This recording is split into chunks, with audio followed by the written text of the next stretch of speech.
Well, ha ha ha. I think I did it. Welcome to Sunday with Silvers. You made it. I made it. Better late than never, as they say. I'm so grateful that you are here. I'm trying to make sure that this is working on the other platforms. And it's interesting that I think it is, but I'm not sure. Yeah, all this stuff is always very interesting to me to try to make sure it's working. And I just am not sure. So let me see if I can figure it out here. I am trying to get some, um, oh, there I am. Ha ha. Okay, I think I did it. This is John Silvers. Welcome to Sunday with Silvers. You folks have made it. I've made it. It's been a while. Let me take this off. This is my African garb here. Um, yeah, you know what? I was supposed to go on at 3:45 today, and I didn't make it because I was at a memorial service for a dear friend of mine that passed away. I tried to put some messages up on, on this feed earlier today, right around the time that I would normally go on, just to let you folks know that I was not going to be able to be here right at the normal time, but that I was going to come on as soon as I possibly could. And look at, I made it. Because you know what? It's important to be consistent. And when you say you're going to do something, it's important to do it. And I know that. So I'm so grateful you're here. Welcome to Sunday with Silvers, where it's never too late, never too late. Ba-ba-ba-da. Never too late to be great. And the crowd goes wild. That makes me laugh every time. It makes me think of this thing that my dad used to do every time he'd get a fortune cookie at a restaurant, obviously a Chinese restaurant, and he would open up the fortune cookie and he would say, he'd pull out the little fortune and he'd read it and he'd say, "Help! I'm a prisoner in a Chinese cookie factory."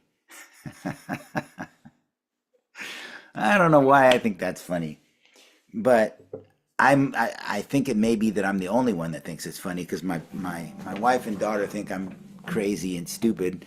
Not stupid, but crazy because every time I say that I laugh. I just laugh like mad. Maybe it's just remembering my dad and wanting to stay connected to him. That's a possibility because family is important.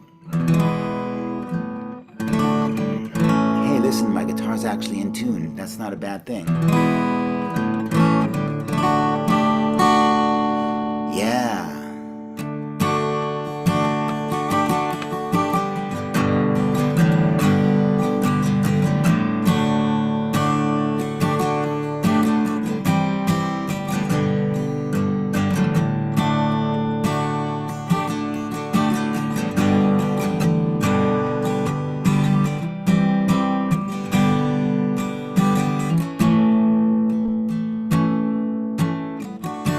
Sitting in a singles bar, looking at people who really don't know who they are or where they're going.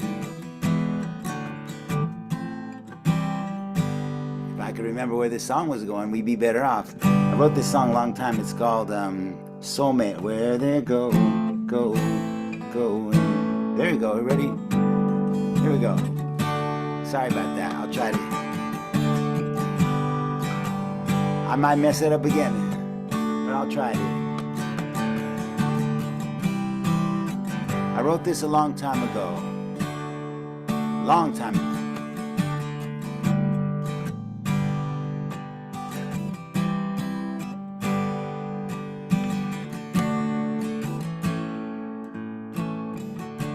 Sitting in a singles bar, looking at people who really don't know who they are or where they're going. Searching for that special girl in a crowd of strangers. Some people look right through you, don't even know you're there. Others try to judge you by the way you wear your hair.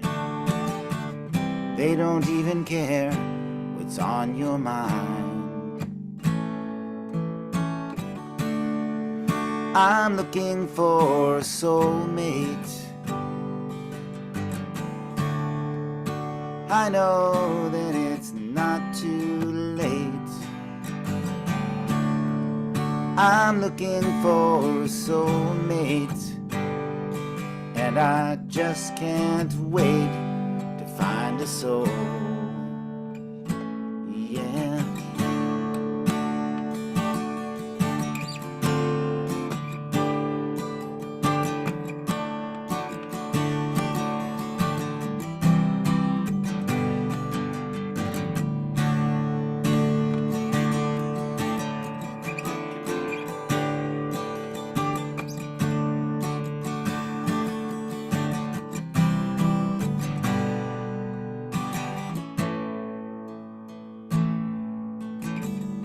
When my true lover comes along, I know I might not see her from the start.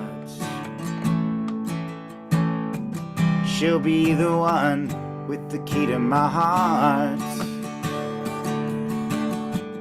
Unlock the secrets hidden deep inside me. A long lost treasure that only love can find. Hope I'm not too blind to see her standing there. I'm looking for a soulmate. I know that it's not too late. I'm looking for a soulmate, and I just can't wait to find a soul. Yeah, yeah, yeah, yeah, yeah.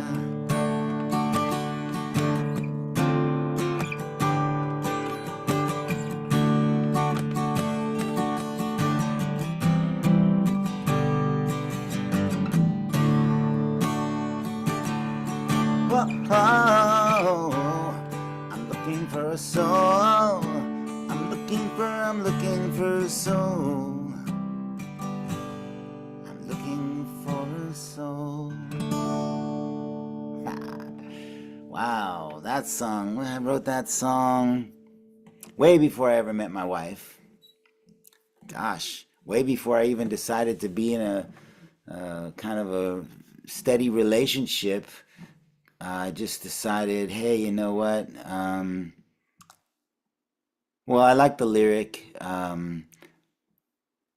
Sitting in a singles bar, looking at people who really don't know who they are or where they're going, searching for that special girl in a crowd of strangers. Some people look right through you and don't even know you're there. Others try to judge you by the way you wear your hair. And at that time, I had my hair kind of long. It was in the days of Prince, I think. Maybe, I don't know, I was straightening my hair maybe a bit, or maybe it was because I had a huge afro.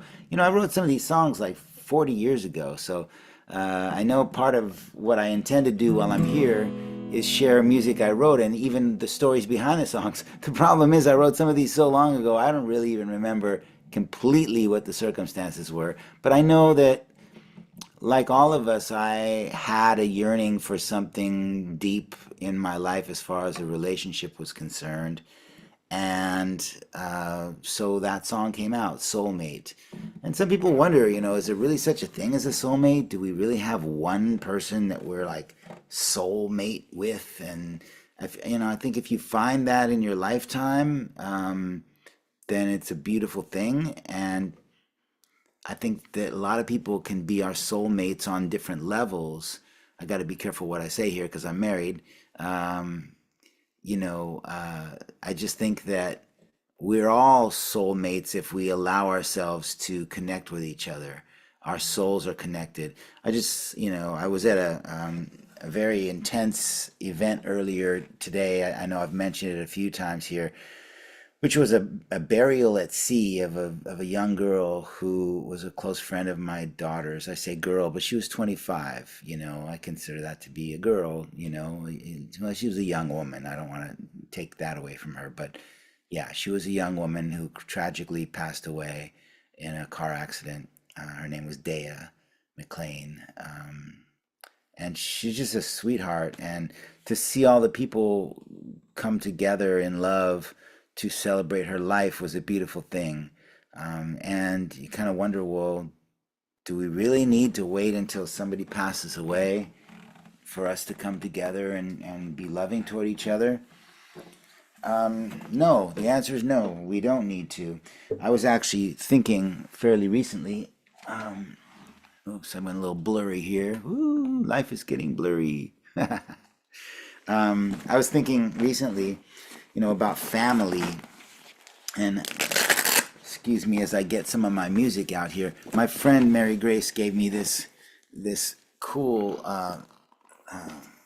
thing that I don't know what you call it, valise. I don't know. It's a bag with a strap, and I said, "Oh well, sure, I'll take it." She's always giving me things because she's such a sweetheart, and this particular thing she gave me, she said, "You can keep your music in it," and I'm like, "Hey, that's a good idea." So I do. I keep my music in it.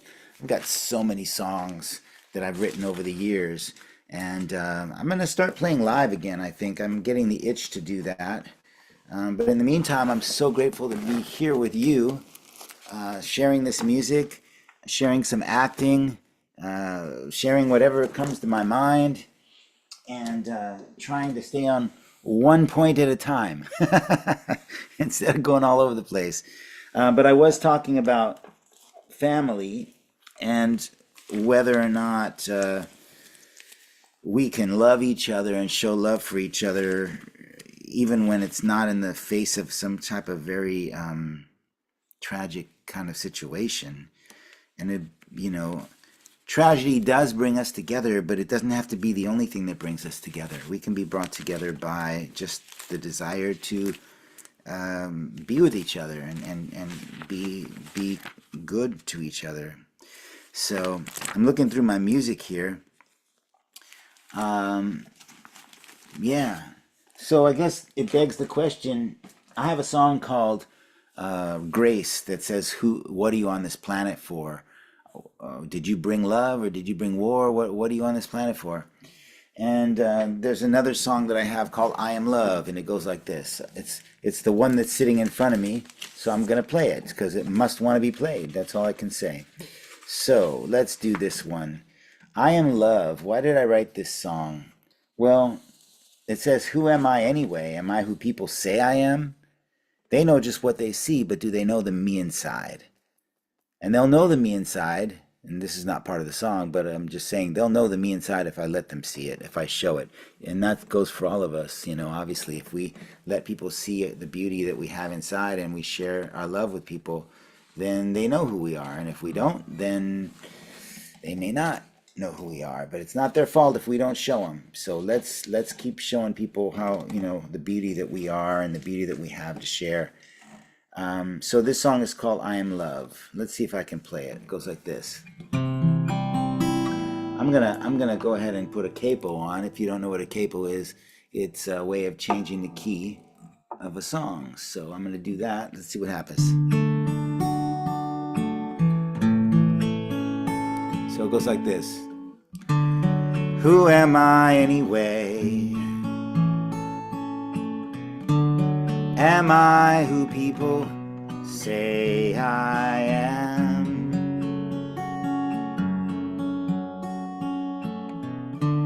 They know just what they see. Oops. Ooh, I messed that up. Let's try it again. See, that's the beauty of live performances. You can just start all over again. I actually saw somebody do that. It was Ed Sheeran. I saw him. He was on... you think, oh, these guys are so professional, and they are.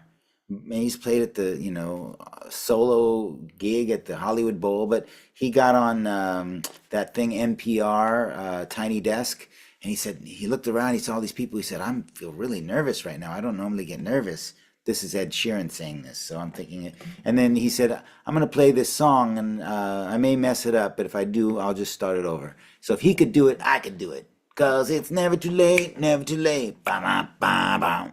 Never too late to be great. The crowd goes wild. All right, here we go. All right, try to get through it this time.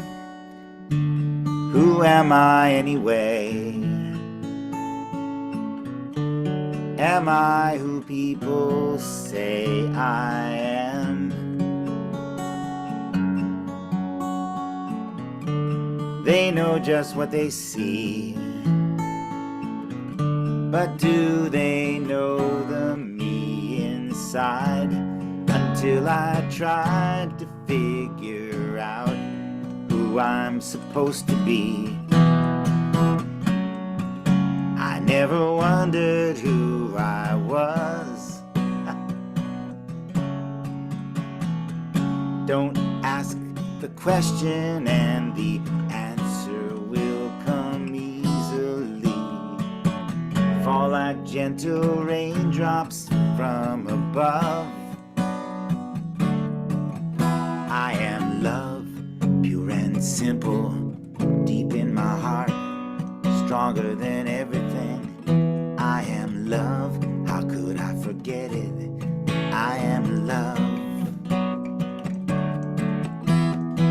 Love, deep as the ocean, way down in my soul, sweeter than everything. I am love, how could I forget it? I am love. Who I was yesterday may not be who I am today. I watch life rearrange, but I know one thing will not change until I try to figure out who I'm supposed to be. I never wondered who I was. Don't ask the question, and the answer will come easily. Fall like gentle raindrops from above. I am love, pure and simple, deep in my heart, stronger than everything. I am love, how could I forget it? I am love. Love, deep as the ocean, way down in my soul, sweeter than everything. I am love, how could I forget it? I am love. I know who I am today.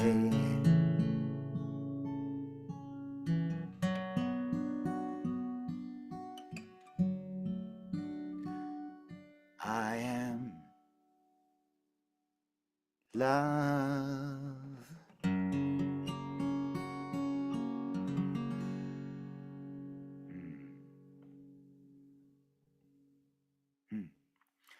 Yeah, that's who we all are. We're all love. You know, I have this theory that there's actually no such thing as hate.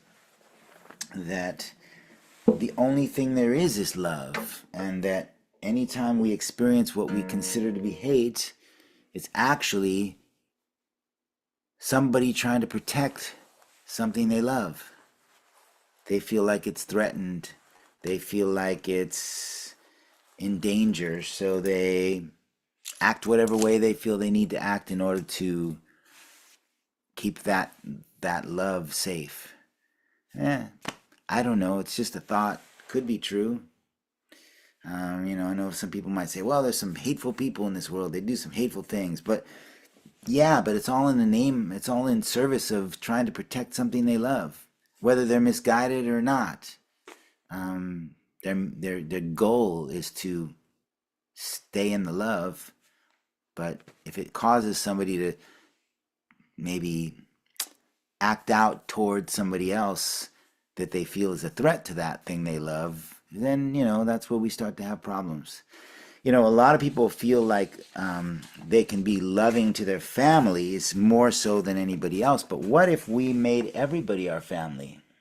What if we recognized, rather than just our family being the ones, and I recognize, look, some people's families are not people they want to spend time with. Just because you were born into a family doesn't mean that the people in your immediate family are necessarily safe to be around. And I totally get that. But we create families out of the people we spend time with and choose to identify and connect with, as well as our hopefully our actual physical blood relatives. Um, but if we can expand what we consider to be our family, we do that with things like sports. Okay, everybody likes the Dodgers. I'm happy the Dodgers won. By the way, I thought it was a brilliant series, and they won the World Series. If you weren't paying attention, and we can go, oh yeah, hey, we're all Dodger fans. This is great, and we create a family that way. We're the Dodger fan family. So if we can do that with rallying around a team, a sports team, can we do that around rallying around being human beings? Hey, that's an interesting thought, right? Maybe it's good enough just to be a human being, and that we can recognize that other people are human beings too, and that's the family. And then if we make that family bigger than it already is, then more people get treated well in this world. I don't know. Now I do know. Why do I say I don't know? That's a bad habit. It's an old habit, is saying I don't know. After I say something that I think really is meaningful, I'll go, I don't know. But I do know. I do know that what I'm saying has value. And so I'm going to stand for that. Yeah. So I wrote a song once called Illumination. I'm wondering if I can play it. It goes like this.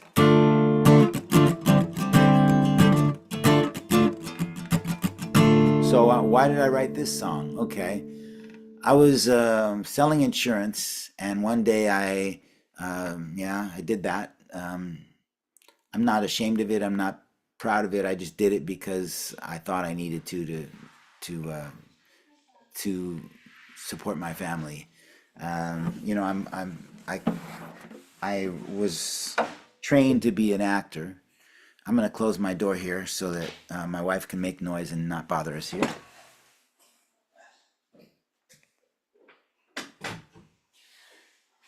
Because she just came back.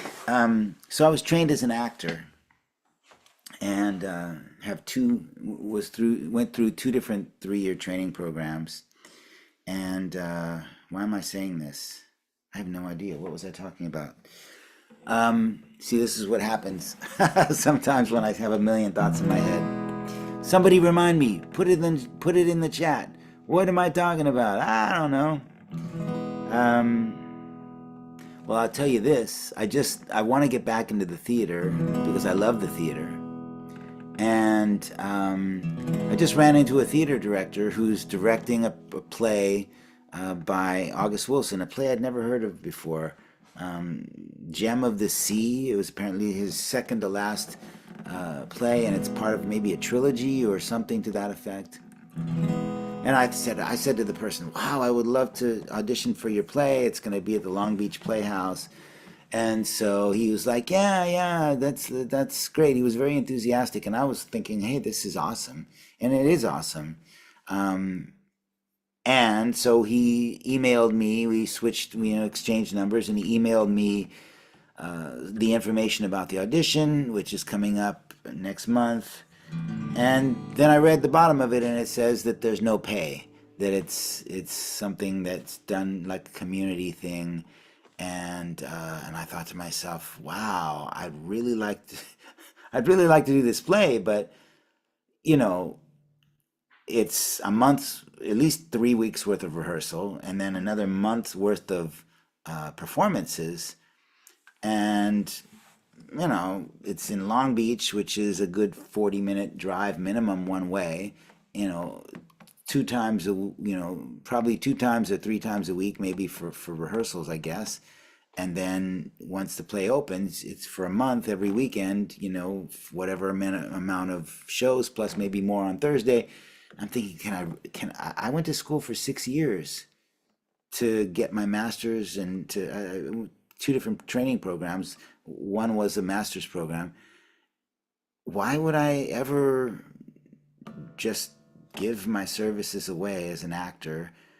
I mean, I'd love to be able to do that, and I can do that if I want to, but there's more to it than that. It's like I know that most of the people that are running the lights and things like this, running the sound, the technical people, they tend to get paid. Now, I don't know if that's the case about this one. Maybe they're not, maybe they're volunteers as well. But I think a lot of actors give their services away because they just want to do it so badly and they feel like it's okay, but it's really not. It's not okay to just, I mean, I'm not putting down community theater. I mean, if you're just doing it for the fun of it and everything, that's great. And it should always be for the fun of it. But if it's also a profession, you deserve to get paid for your efforts. I remember, I think it was Picasso was asked to paint and I may have this person wrong, but I'm pretty sure it was Picasso, was asked to draw. He was at I don't know where he was, somewhere, a party. I have no idea. I'm probably butchering this story, but he was asked to draw somebody's face or something to that extent. And so he drew it, and the person wanted it, and he said, "Well, that'll be X amount of dollars." I don't know what it was, $10,000, whatever he wanted to charge this person for this drawing. And the person said, "Well, wait a minute, you just did this in 15 minutes.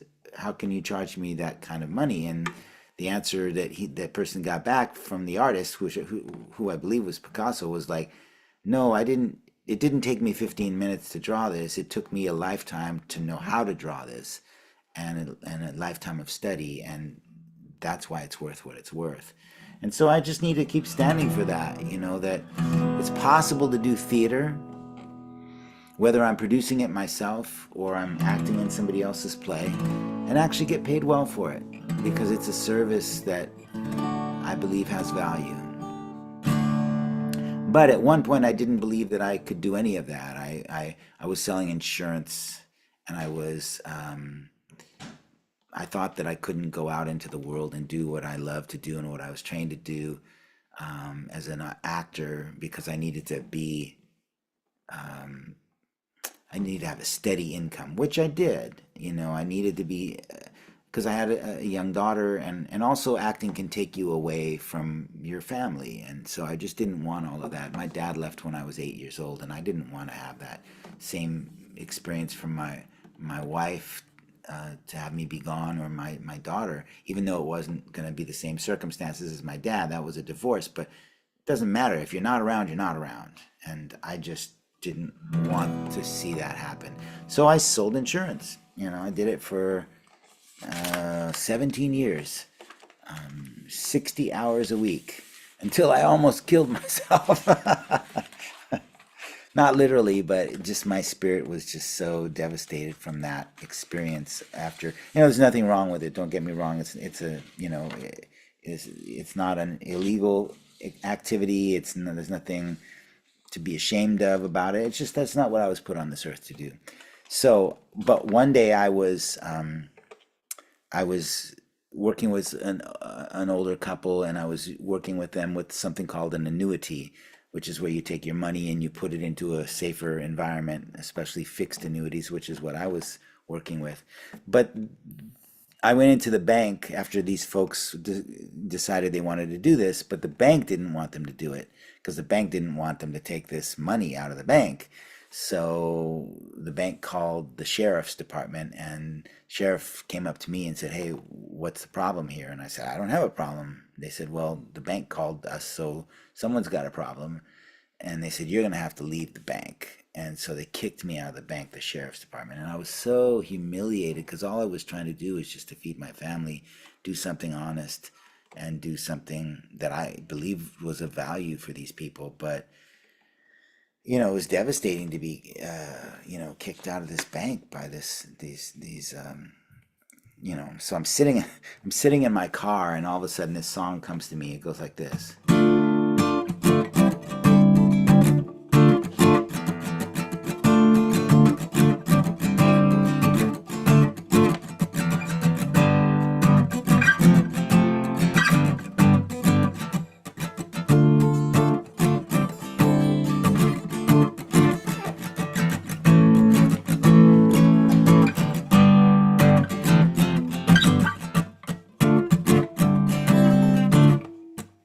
How long can I stand to do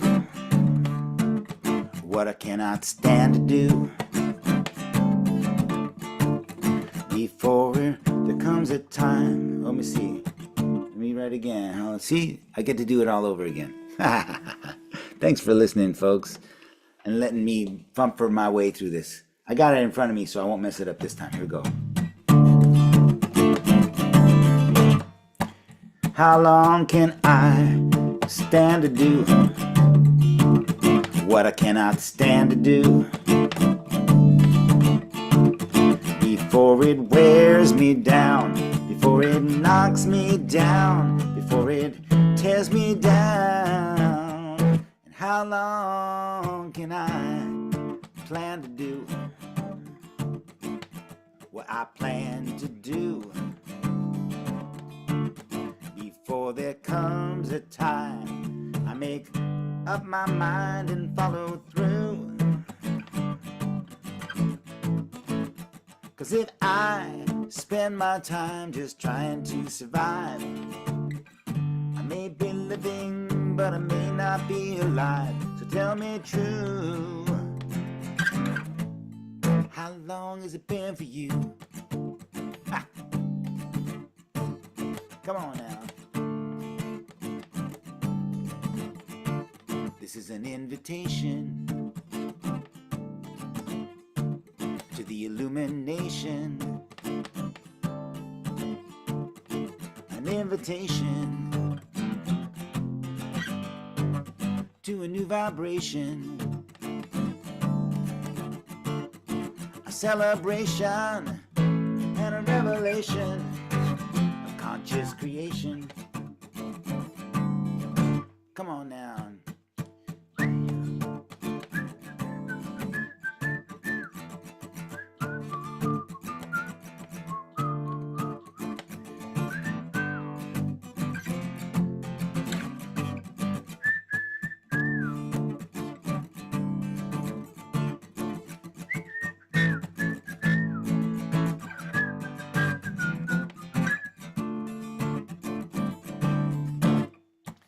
How long can I make it through what I just can't figure through? Before it's plain to see that I must break free from my own rules. 'Cause if I spend my time just trying to survive, I may be living, but I may not be alive. So tell me true, how long has it been for you? How about you? Is there something you're doing that you wish you weren't doing? Or you don't have to keep doing? You can find a way out by doing what you really want to do. This is an invitation to the illumination, an invitation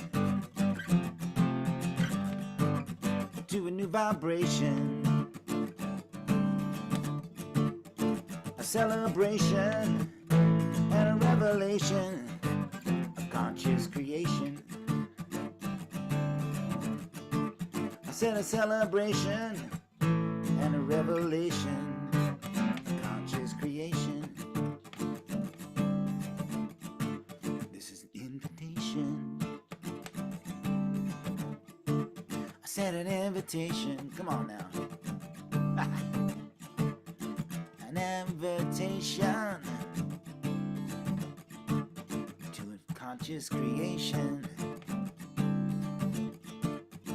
a celebration of conscious creation, a revelation of conscious creation. All right, here we go. Here's the end.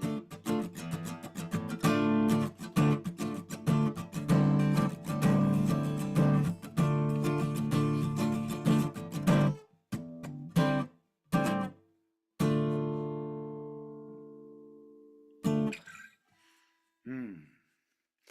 Yeah.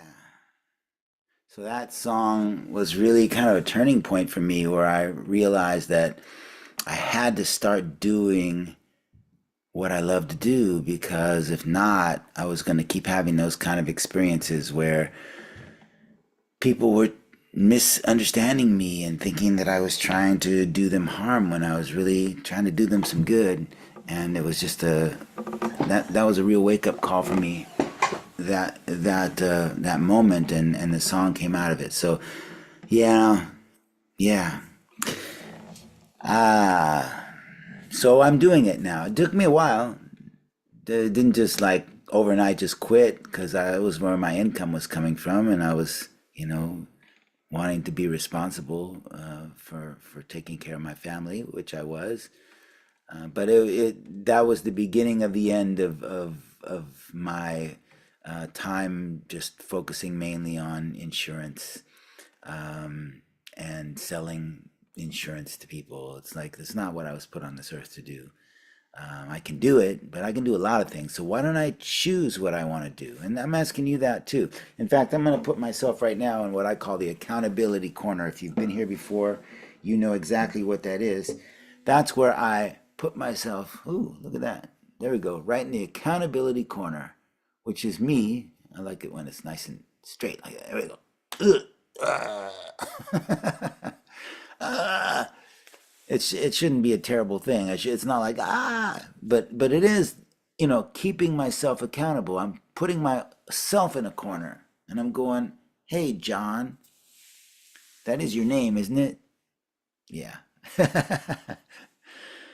What are you gonna do, man? You gonna live the rest of your life wishing that you were doing different things than what you're doing with your life, or you're gonna do those things and have some fun and see how they go and give yourself a chance. I remember there was I think it was at the funeral of Kobe Bryant, who, let's face it, the guy was a bit of a workaholic maniac when it came to basketball, but look what it did for him. And I'm not saying everybody has to be the Mambo mentality and all that, or Mamba, I'm sorry, Mamba mentality. If you are, that's fine, but uh, I remember when he passed away, and I believe it was his wife at his funeral said that he said something to the effect of, if you're going to bet on someone, bet on yourself. And I've always remembered that because I guess we give a lot of power away sometimes to people, or we can tend to do that, think that other people have power over what kind of circumstances we get to live in.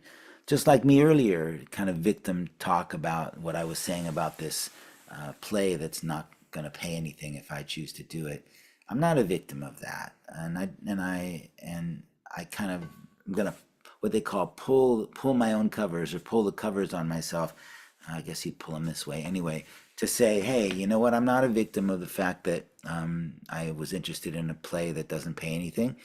It's what you might call driftwood. If you ever heard that term before, I heard it first, or the only place I've heard it is through Abraham Hicks, who I love. Um, but anyway, Abraham talks about driftwood, where something comes along and you think it's exactly what you want, and then it's not quite it, but it's still good because it's similar to driftwood. Like you're out on the ocean and you're looking for land, and you see some wood drift by, some driftwood, and that tells you that land is nearby. Because there wouldn't be any driftwood floating by if there wasn't land nearby. So yeah, so when I think of this opportunity to do this play, and knowing that, okay, if I did it, it wouldn't pay anything, I don't have to do that. But I'm also not a victim of some conspiracy in the world to make sure that actors don't get paid or some baloney like that. No, I get to say, hey, look at that driftwood. I've been saying I want to do some theater because I love it. And it came along and it looks like I could possibly do it. I don't know, I haven't even auditioned for it. and it doesn't pay, so I probably won't choose to do it. But it's driftwood. It's the universe going, you want to do some theater? Boom, here it is. Just be a little more specific next time you ask. This is what the universe is saying to me. Next time you ask to do some theater, make sure you ask to get paid for it too, and to get paid well. And there's nothing wrong with getting paid well for what you do. So let's do a little theater right now. Let's see, what can I do for you. All right, so I'm gonna do a piece from Shakespeare. And I apologize to anybody who's written in here. Oh, you know what? I started to do the accountability corner. So what that is, see, I'm all over the place right now. The accountability corner, and I will do some Shakespeare in a second, but the accountability corner is what I do. I put myself in the corner to keep myself accountable for something that I say I'm going to do. And so one of the things that I had been saying in the past was that I was going to get an agent for my acting, because I've been self-submitting all this time, and it's going okay, but it's just a lot of work, and I don't get access to the same kinds of roles that an agent would get access to, apparently. So I reached out to somebody I was referred to, who I thought was an agent. Turned out she was a manager. Had a nice conversation. She was a very nice person, and she ended up wanting to sign me and be my manager, which was fine. I thought, until I read the contract and realized, no, this is not for me. I'm not down with this contract. And she was not, interested in negotiating it in any way. So, I'm moving on. But hey, there's more driftwood for you, right? Or for me, I should say, more driftwood. It was an almost situation, and I think when it comes to resilience and being resilient, I have to look at that and go, that's good. I had somebody who wanted to work with me and be my manager. I just didn't particularly care for the arrangement, from a contractual standpoint. So back into the accountability corner, whatever that corner is. And I'm going to start looking for an agent. Actually, this person that I'm telling you about was a manager, and I was really interested in an agent anyway. So I know there's some differences, but I think that, I know that I'm going to now focus. I'm going to put myself in the accountability corner, and I'm going to contact some agents and let them know I exist. Let them know that I'm looking for representation. Um, that I'd like to meet with them, and we'll see how that goes. So there's my accountability between now and next week. What is yours? What do you want to do? I want to know. I want you to put it in the Zoom, or put it in the chat. Put it in something so I can see it. Let me know, because I want to support you. I think that you have something beautiful and wonderful and powerful to offer the world. And I encourage you to go out there and do it. And I'm going to stand behind you. But you got to let me know what you're doing. You got to put it in there. What is it that you want to do? You want to paint? And you want to play the harmonica? You want to ski? What do you want to do? Let me know. And put yourself in the accountability corner so that you can be the one who's responsible for making sure that happens. But I'll also be cheering you on. Rah, rah, rah. It's never too late, never too late. Dun, dun, dun. Never too late to be great. The crowd goes wild. Oh, Shakespeare. I'm starting to pick up my guitar again. Oh, by the way, Thanksgiving is coming up.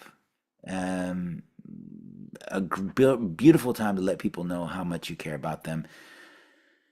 Yeah, I'm going over to see some people that I've been going to their Thanksgiving for probably 50 years or more. And the matriarch of the family that we're going to spend time with, that my family's going to go out and spend time with on Thanksgiving. The matriarch is, I think she's 94 now. She's getting up there, and she's a beautiful person. Her name is Dorothy. So Dorothy, if you ever see this, love to you, honey. Okay, so what I was going to do is some Shakespeare.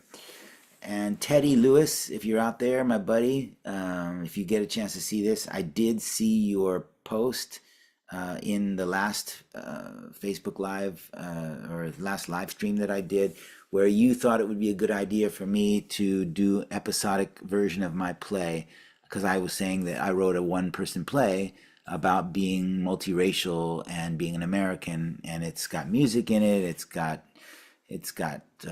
storytelling, acting, and the whole thing. And I suggested, or mentioned, I should say, that I was considering doing that play, but in pieces, in episodes. And you seemed to think that was a good idea, so I did get your message about that. Peggy Cullinane, I got your message. And Doug Stewart, shout out to you. You're always leaving me comments and being positive, excuse me, and supporting me. And you don't know how much that means to me to have the support of you folks. So if you like what you're hearing, if you enjoy Sunday with Silvers, I encourage you, even if it's after the fact, I think you should be able to, if you're watching the replay of this, I think you should be able to put some comments into Facebook or wherever you're watching it from, or watching it at, and hopefully I can hear from you. And me, you can even give me a what do you call it? You can give me a what's the word I'm looking for? Why are words so hard sometimes? A suggestion. No, that's not the word. A request. That's the one I'm looking for. You can give a request of a song that you want to hear. Last week I played a song from Cat Stevens, who I'm very much enamored of. Is that the right word? I like his music quite a bit and always have. And last week I said I was going to try to play an Elton John song because it's I believe the 50th anniversary of the release of a beautiful album called Captain Fantastic and the Brown Dirt Cowboy. And I didn't get a chance to learn that. I put myself in the accountability corner last week, saying that I was going to learn a song, Elton John song, and play it this week, and I didn't do it. So that's another thing about putting yourself in the accountability corner is, if you don't do it, you still have to come back and acknowledge that you didn't do it. So I'm acknowledging that I said I was going to do something. I maybe have said I was going to try it, but either way, it doesn't matter. My intention was to do it, and I didn't. That's okay. I'm not going to beat myself up. I'm just going to acknowledge it, because to me, that's part of being accountable, is not just doing it, but acknowledging when you didn't do it. So next week, I will learn. I used to play your song, It's a Little Bit Funny, This Feeling Inside. I'm not one of those who can easily hide. I know I don't have much money, but boy, if I did, I'd buy a big house where we both could live. Yeah, I'll learn that one or another. That one I should be able to learn by next week. And I was working on a song called Peace Train. I don't know if I can play this song. I have no idea. I probably can't, so I probably shouldn't even try. But this is one from Cat Stevens that you probably know. And there's also Morning is Broken, which I actually recorded and I never released, but it's on my new album. I haven't released it yet.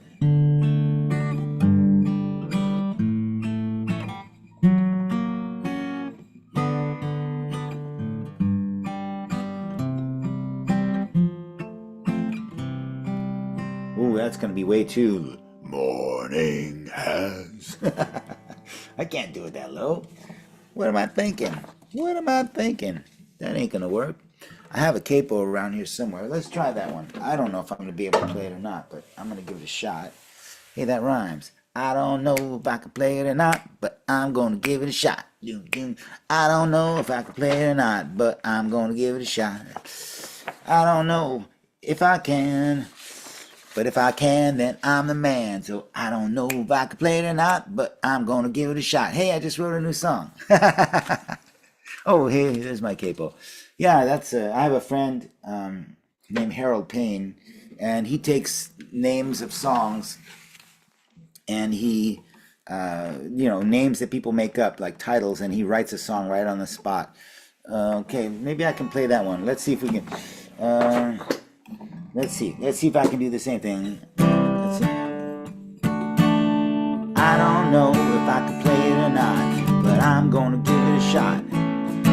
I don't know if I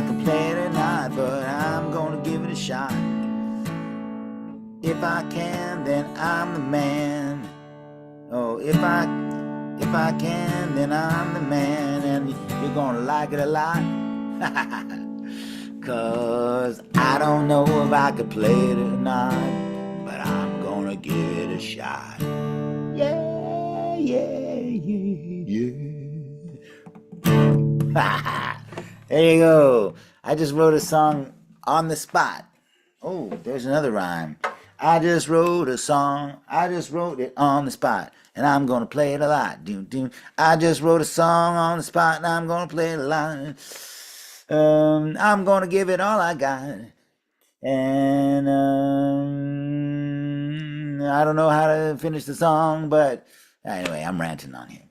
I love writing songs. I've been writing songs in the prison system with these young men.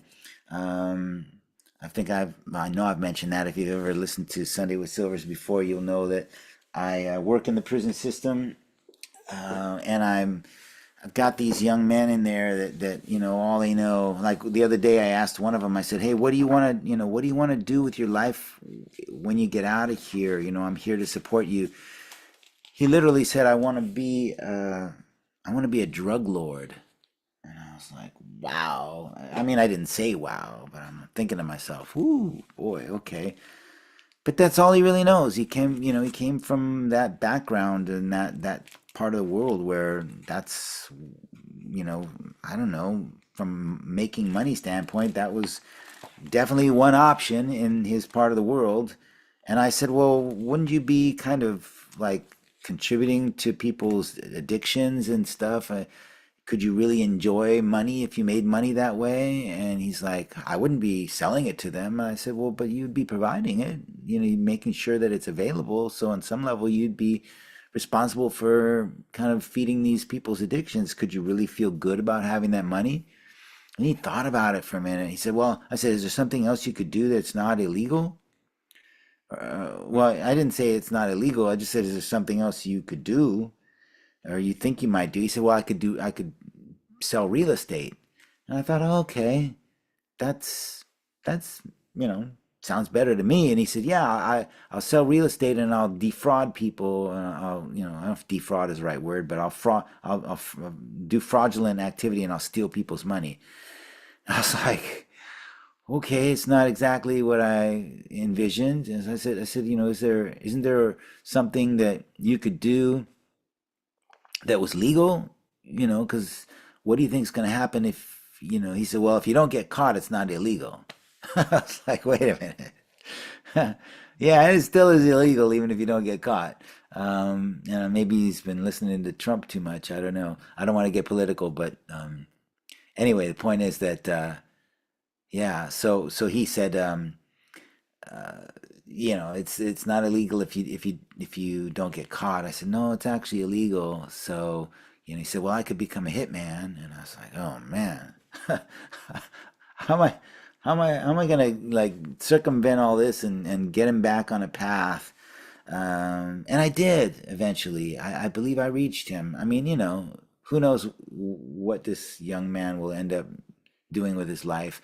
But he acknowledged that all the pathways that he was talking about, while they could potentially make him rich, and maybe he was just trying to shock me, because a lot of times these young guys just want to be shocking on some level, just so that somebody pays attention to them and thinks that what they're saying is important. But I just never, I never assume that's the case when I hear these kinds of things from people, and I assume that they're telling the truth. And but I finally think I got through on some level, because he's willing to write about his life, and I'm just very slowly helping him, hopefully, to shift to understand that there are things he can do with his life that are honorable, that help other people instead of hurt other people, and can, make him some money and let him have a good life. So I'm going to try to play a song right now. This is a song, like I said, that was on I recorded years ago and never released. So I started to put it on my new album, which is about to be released. So, oh, I said I was going to put a capo on, didn't I? Yeah, because it was too low. I hope you're having fun. I hope you're hanging out. And I'm going to do some Shakespeare. I know I said I was going to do that, and I keep forgetting. So let me do that in a moment. This is Morning Has Broken. Cat Stevens. Now, this comes from an old hymn that it is an old hymn. I guess all hymns are old. I don't know. Anyway, it's a hymn.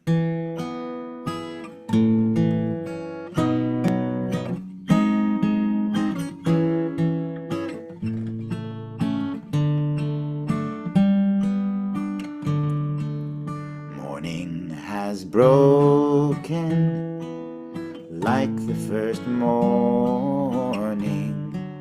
Blackbird has spoken like the first bird. First bird, there we go. Praise for the singing, praise for the morning, praise for them springing fresh from the world. Oh, gotta change the page. Hang on. Do remember that note? Do do do do do do do do do do. Okay, next verse. Sweet the rain's new fall, sunlit from heaven, like the first dew fall on the first grass. Praise for the sweetness of the wet garden, sprung in completeness where his feet pass. Here we go. Do, do, do, do, do, do, do, do. Okay. Do, do, do, do. Here we go. Do, do, do, do.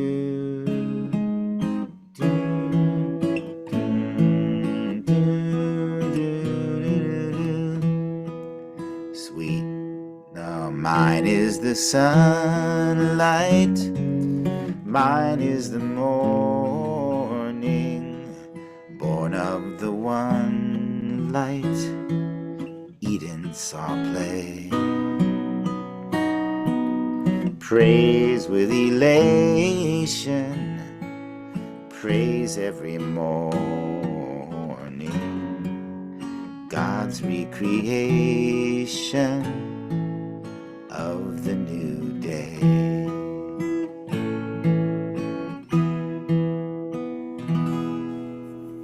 Something like that. Yeah, pretty hymn. Yeah, oh, there was more to it, but that's about all I could get through in the moment. I will learn some more. I love playing my own songs, but there's so much to be learned from these beautiful songs that were written by these great songwriters of the 1970s. I really dedicate this whole Sunday with Silver's time to the songwriters of the 1970s. Cat Stevens, Jim Croce, my man Jim, Paul Simon. There's been some hard feelings here about some words that have been said. There have been some hard feelings here, and once more, this is Paul Simon. There's been some bloody purple nose and some bloody purple clothes that been messing up the lobby floor. It's just apartment house sense, just like apartment house rents. Remember, one man's ceiling is another man's floor. One man's ceiling is another man's floor.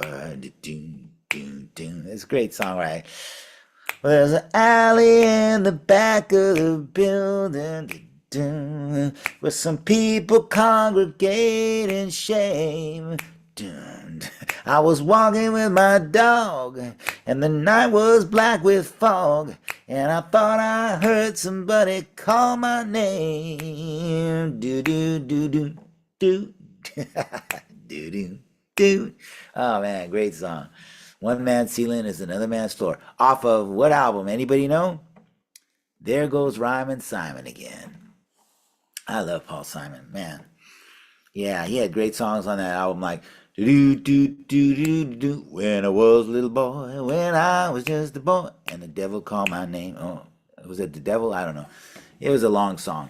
Good song though. It had Kodachrome. It give us such nice bright colors. Beautiful songs like that. Anyway, Shakespeare. Don't forget Shakespeare. How could I forget Shakespeare? So I don't know if I can do this because normally I stand up to do it. Let's see if I can do that. If I can be far enough back from the screen and be able to do this. I'm going to raise my microphone a little bit so I can be heard. We're doing technical stuff right here on the spot. All right. Okay, let's see. Am I still in the picture here? All right, here we go. So in one of Shakespeare's plays, let me just put this back a little farther here. Okay, here we go. In one of Shakespeare's plays called The Tempest, I'm going to move some stuff out of here. And hopefully I'll remember this because I don't practice any of this stuff before I come on here. I really should, but life is so busy that I rarely get a chance. So I'm just winging it half the time. But that's okay, because sometimes when you wing it, you find you get stuff that you never expected to get. So in this one play called The Tempest, there's a shipwreck before the play starts, and Trinculo, who is one of the characters. Now, in Shakespeare, you've got these characters that are kind of like everyday people, and they don't sound like, oh Romeo, Romeo, wherefore art thou, Romeo. They don't speak in verse, which is poetry.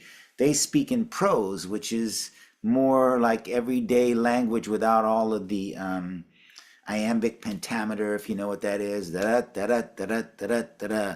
They don't have necessarily all of that stuff, and they're just a different. I guess if you look at a class system, they're a different class.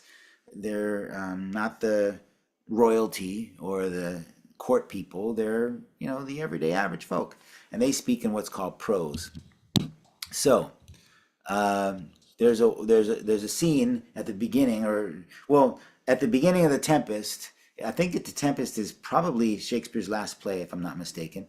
There's a character named Trinculo, and he comes on, and he's scared because there was a storm that just happened, and he got washed up on this vacant or this island with everybody else, but he can't find anybody else, and he's looking for them all, but he's scared because it looks like it's gonna storm again, and he says, "There's neither bush nor shrub to bear off any weather at all, and another storm brewing.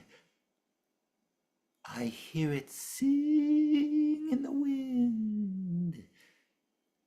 Yon same black cloud, yon huge one, looks like a foul bombard that would shed its liquor." Were I any? Oh, I forgot. Hang on. Looks like a foul bombard that would shed his liquor. Huh.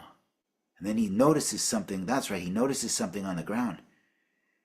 Oh no, he says, "If it should thunder as it did before, I know not where to hide my head. Yon same black cloud cannot choose but fall by pailfuls." What have we here?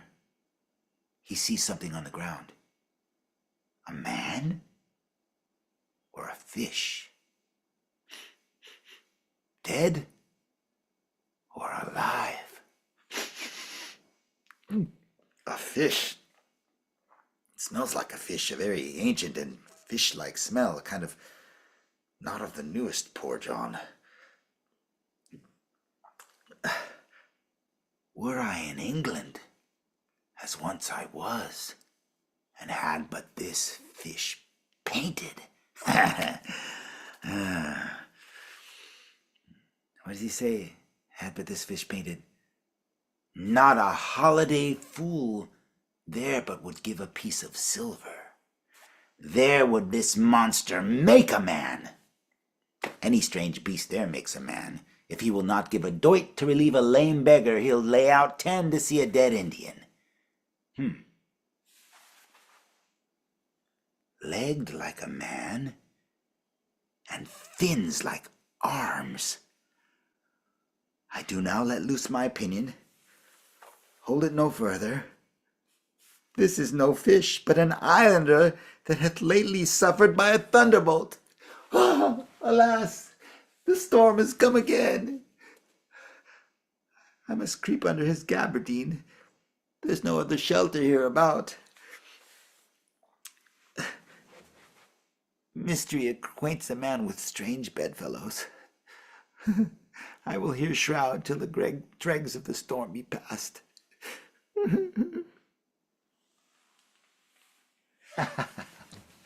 I haven't done that for probably, 30 years. So I apologize for kind of losing my place at times. But that's a fun character from Shakespeare. Now, a character that actually speaks in prose is Hamlet. I think I've done some Hamlet here before. So there's a famous scene in Hamlet. Well, all of Hamlet is pretty famous. Where Hamlet, if you know the story, I'll give you a quick recap if you don't. Hamlet's father comes to him at the beginning of the play and wants him to avenge his death because Hamlet's Hamlet's uncle killed Hamlet's father. I believe it was Hamlet's father's brother. His uncle, Hamlet's uncle, before the play started, killed his own brother, who was the king, and married Hamlet's mother, who was the queen, and now his uncle is the king. And at the beginning of the play, Hamlet's father's ghost comes and tells him, "You've got to kill your uncle who killed me and avenge my death." And my feeling is that Hamlet is probably a pacifist, or at least he's not somebody who loves violence like some other characters like Richard III and other characters in Shakespeare. And so he's a thinker and he's a reader and he's somebody who always, contemplates everything, and he's trying to figure out, can I really do this? All throughout the whole play, he's trying to work himself up to be able to do it. And all of a sudden, off in the distance, he sees his cousin, who is leading an army across this long field to go fight for this small island area or some area that he's going to fight. I think it's Finland. I'm not sure. Anyway, he sees his cousin and he says to himself, "How all occasions do inform against me and spur my dull revenge. What is a man if his chief good and market of his time be but to sleep and feed? A beast, no more. Sure he that made us with such large discourse looking before and after gave us not that capability and godlike reason to fuss in us unused. Now whether it be bestial oblivion, or some craven scruple of thinking too precisely on the event, a thought which quartered hath but 1 part wisdom and ever 3 parts coward, I do not know why yet I live to say this thing's to do, sith I have cause, and will, and strength, and means to do it. Witness this army of such mass and charge, led by a delicate and tender prince, whose spirit with divine ambition puffed makes mouths at the invisible event, exposing what is mortal and unsure to all that fortune, death, and danger dare, even for an eggshell. How stand I then, who have a father killed, a mother stained, excitements of my reason and my blood, and let all sleep, while to my shame I see the imminent death of 20,000 men who for a fantasy and trick of fame go to their graves like beds, fight for a plot where on the numbers cannot try the cause. which is not tomb enough and continent to hide the slain. Oh. From this time forth, my thoughts be bloody, or they be nothing worth.